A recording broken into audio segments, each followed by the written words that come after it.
Rudru research సెంటర్కి పోయాం. Horticulture ఆఫీసర్తో కూడా మాట్లాడాం. ఊకిదన్న పనులు చేయొద్దు, మనం బాగా చేయాలి. వాళ్ళు కూడా చెప్తా ఉన్నారు. టమాటాలు, కాకరకాయలు,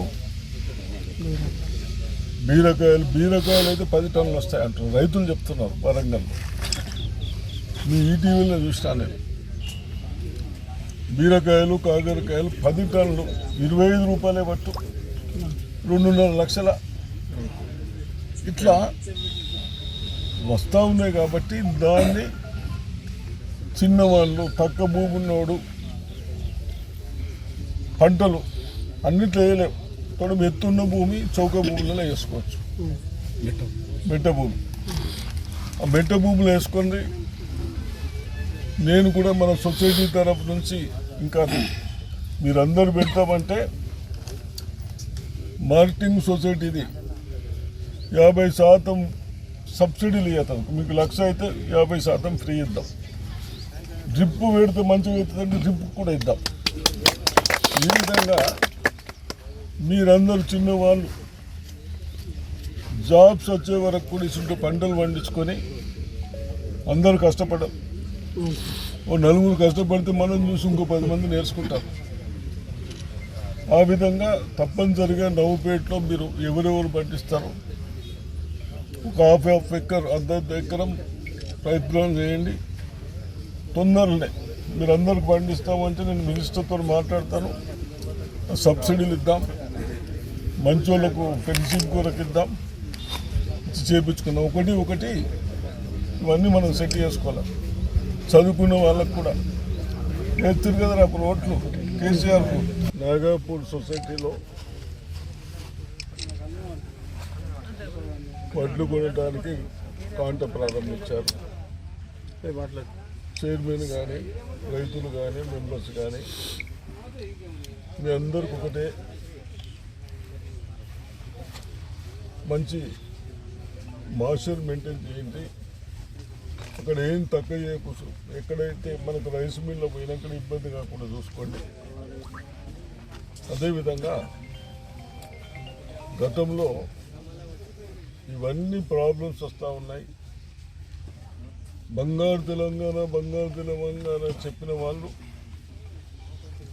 కేటీఆర్, హరీష్ రావు ముఖ్యమంత్రి గారు, మాజీ ముఖ్యమంత్రి గారు,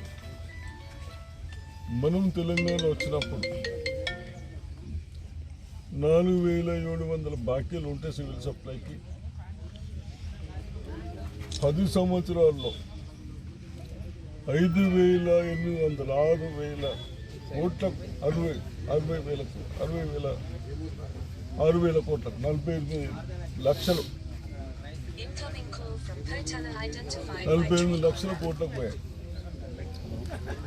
దాన్ని గతంలో రైతులు ఇబ్బంది కావద్దు, ఈ వ్యవస్థని కాపాడాలని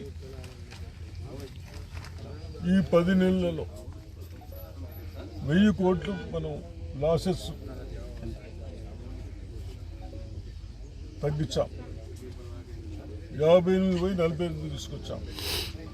ఈ విధంగా ఒకటి చేస్తూ ఉన్నాం. కాబట్టి తప్పనిసరిగా సివిల్ సప్లై మనం పండించిన ఏ పంటకైనా కానీ కొనేవాళ్ళు వాళ్ళని కాపాడాలి. అయితేనే మనం అందరం బాగుంటామన్న ఉద్దేశంతో చేస్తూ ఉన్నాం. అదేవిధంగా వీళ్ళ స్వార్థాల కొరకు కేవలం ఎలక్షన్ దృష్టిలో పెట్టుకొని రైస్ మిల్లర్స్ కోట్ల రూపాయలు అమ్ముకున్నా వాళ్ళ దగ్గర ఏదైనా కమిషన్లు తీసుకున్నారు కానీ వాళ్ళ మీద ఏం యాక్షన్ తీసుకోలేదు. ఒక్కొక్కరు 100 కోట్లు, 108 కోట్లు మన దగ్గరనే కాదు, వేరే డిస్టిక్లో కూడా ఉన్నాయి, చాలా ఉన్నాయి. కాబట్టి ఇప్పుడు మనం నిన్న మీటింగ్ పెట్టినాం, మొన్న సాయంత్రం పెట్టి 90% వచ్చి ఇచ్చిన వాళ్ళు మనం ఏదైతే ధాన్యం ఇస్తామో, వడ్డిస్తామో రిటర్న్ మళ్ళా సివిల్ సప్లైకి ఇచ్చిన వాళ్ళు 90% వాళ్లకు మనం అలాట్ చేస్తూ ఉన్నాం. దాన్ని కూడా ఇప్పుడు బ్యాంకులకు పోతే మనం లోన్ అడిగితే మన ఇల్లు ప్రాపర్టీ పెట్టుకుంటారు కదా, దీనికి కూడా ప్రాపర్టీస్ ఇవ్వమని చెప్తా ఉన్నాం, బ్యాంక్ గ్యారెంటీ ఇవ్వమని చెప్తా ఉన్నాం. అందుకొరకే బ్యాంక్ గ్యారెంటీ కొంత లేట్ అయినా కొన్ని అవన్నీ తీసుకుంటూ తప్పనిసరిగా బ్యాంక్ గ్యారెంటీ లేకుంటే ఇస్తే మళ్ళీ ఇటునే అమ్ముకుంటున్నారు అన్న ఉద్దేశంతో చేసడం జరుగుతూ ఉంది. అదేవిధంగా మనకు బోనస్ ఇస్తామని చెప్పాం, బోనస్ ఇస్తారు తప్పనిసరిగా. అదేవిధంగా మీ అందరికీ యువకులకు కానీ కష్టపడి కానీ దయచేసి ఉట్టిగా తిరుగుడు అవన్నీ మానేసి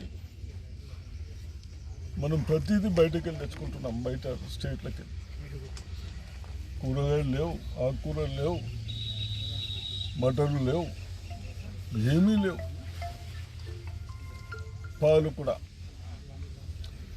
కూడా విజయ్ డైరీలు కూడా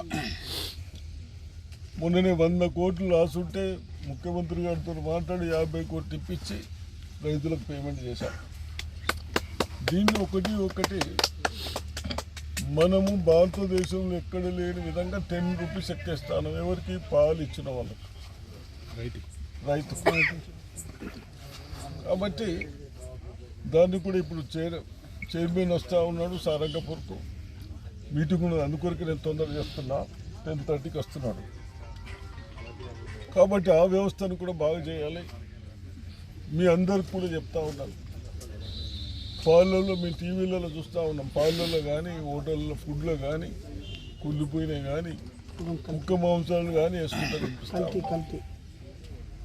ఇవన్నీ నాకు చెప్పడానికి సిగ్గు అనిపిస్తుంది, కానీ మీరందరూ కరెక్ట్ చూసుకోండి.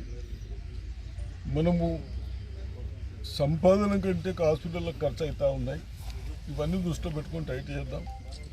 అదేవిధంగా ఇప్పుడు పందిరి వేయటానికి ఉద్యోగాలు ఇస్తూ ఉన్నాం. ఇప్పుడు మొన్ననే ప్రెస్ వాళ్ళకు కూడా తెలుసు, 10 సంవత్సరాల్లో గ్రూప్ 1 ఎగ్జామ్ పెట్టక దద్దమ్మలు మనం పెడితే కొందరు ఇన్ని పట్టుకొని వాళ్ళకి పైసలు ఇచ్చి ప్రోత్సహించారు.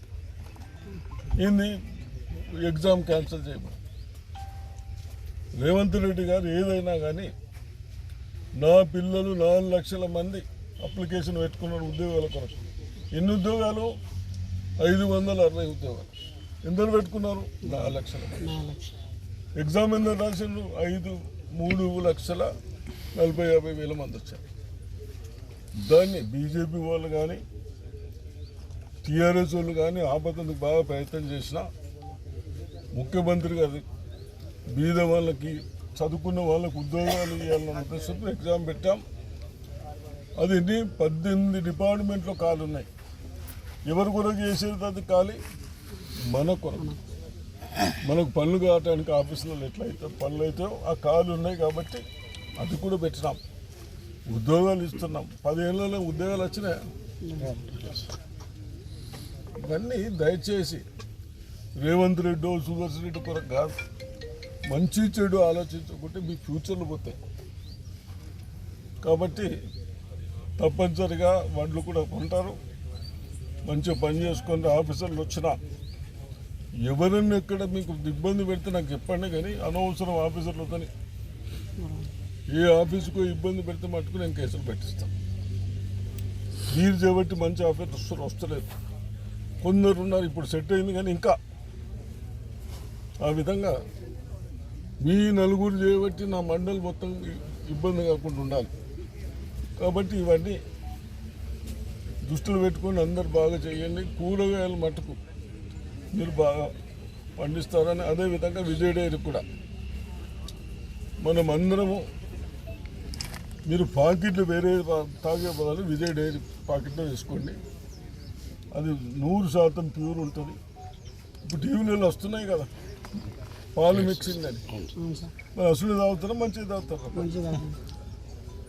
అదే నేను ఒక్కరిని కాదు, మీరు అందరూ అనుకోండి. అనుకుంటే మనం బాగుపడతాం. సరేనా?